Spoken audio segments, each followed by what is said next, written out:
Video को like और share जरूर करें और हमारे चैनल को सब्सक्राइब करना न भूलें। यहाँ हर दिन आपको मिलेंगी ऐसी ही डरावनी और रोमांचक कहानियां जो आपको सस्पेंस और रहस्य से भरी दुनिया में ले जाएं। सब्सक्राइब करने के लिए नीचे दिख रहे लाल बटन को दबाएं।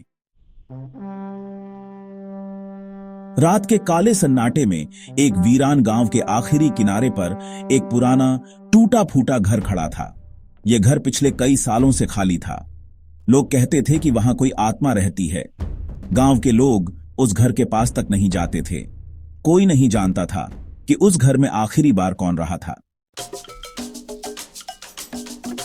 एक दिन 4 दोस्त विवेक, अनन्या, करण और रिया उस गांव में घूमने आए। वो सब शहर से आए थे और डर जैसी चीज पर यकीन नहीं करते थे। रात को उन्होंने गांव वालों से उस घर की कहानियां सुनी।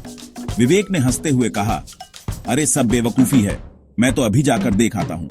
अनन्या, पागल हो क्या? गांव वाले इतने डरे हुए हैं, कुछ तो बात होगी।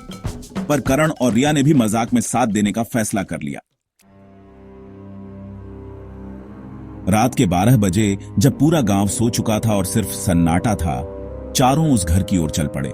रास्ते में पेड़ हवा में सरसराने लगे। रिया ने कांपती आवाज में कहा, वापस चलें? विवेक डरपोक कहीं की, अब आ ही गए हैं तो देख ही लेते हैं। घर का दरवाजा अपने आप ही धीरे धीरे खुला। अंदर घुप अंधेरा था।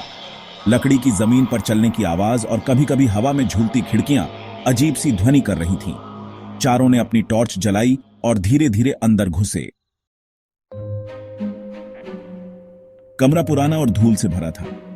दीवारों पर उखड़ी हुई पेंटिंग्स, टूटे हुए फर्नीचर और फटे हुए पर्दे। तभी अनन्या ने देखा एक पुरानी डायरी। उसने उसे उठाया और पढ़ना शुरू किया। डायरी में लिखा था, घोस्ट, वियो, मैं अकेली हूं, यह घर अब मेरा नहीं, मैं इस जगह से बंध गई हूं। जो भी यहां आएगा वो वापस नहीं जा पाएगा। तभी एक जोरदार आवाज आई, जैसे कोई चीज गिर पड़ी हो। सब डर गए। रिया, मुझे अच्छा नहीं लग रहा, चलो बाहर चले। पर तभी घर का दरवाजा अपने आप बंद हो गया। करण ने दरवाजा खोलने की कोशिश की, पर वो हिल तक नहीं रहा था। धीरे धीरे एक ठंडी हवा कमरे में फैलने लगी। सबके सांसें थम गई। अचानक एक लड़की की आवाज गूंजने लगी, गोस्ट, क्यों आए हो? वो सब इधर उधर देखने लगे। कोई नजर नहीं आ रहा था। तभी एक कोने में धुंधले से आकार में एक सफेद कपड़े में लिपटी लड़की खड़ी थी। चेहरा धुंधला और आंखें लाल। डर के मारे रोने लगी। अनन्या, हम माफी चाहते हैं, हम बिना इजाजत आ गए। लड़की धीरे धीरे उनके पास आने लगी। उसके पैरों की आवाज नहीं हो रही थी। चारों ने भागने की कोशिश की, पर घर के सारे दरवाजे और खिड़कियां बंद थीं। कौन हो तुम? जो भी यहां आता है वो मेरी तरह यहीं रह जाता है।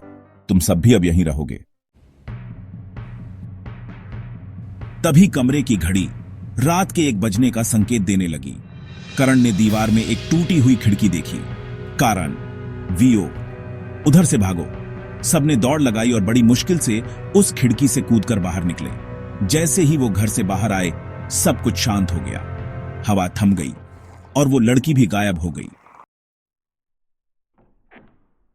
सांस फूलती हुई चारों जमीन पर गिर पड़े। अनन्या, वियो, अब कभी नहीं, कभी नहीं। वो सब गांव छोड़कर तुरंत शहर लौट गए। लेकिन जब विवेक ने बाद में अपने कैमरे में ली तस्वीरें देखीं, तो हर फोटो में उस लड़की की परछाई थी, कभी खिड़की में, कभी दरवाजे के पास और कभी उनके ठीक पीछे। उस दिन के बाद किसी ने भी उस पुराने घर की तरफ जाने की हिम्मत नहीं की। वीडियो को लाइक और शेयर जरूर करें और हमारे चैनल को सब्सक्राइब करना न भूलें। यहां हर दिन आपको मिलेंगी ऐसी ही डरावनी और रोमांचक कहानियां जो आपको सस्पेंस और रहस्य से भरी दुनिया में ले जाएं। सब्सक्राइब करने के लिए नीचे दिख रहे लाल बटन को दबाएं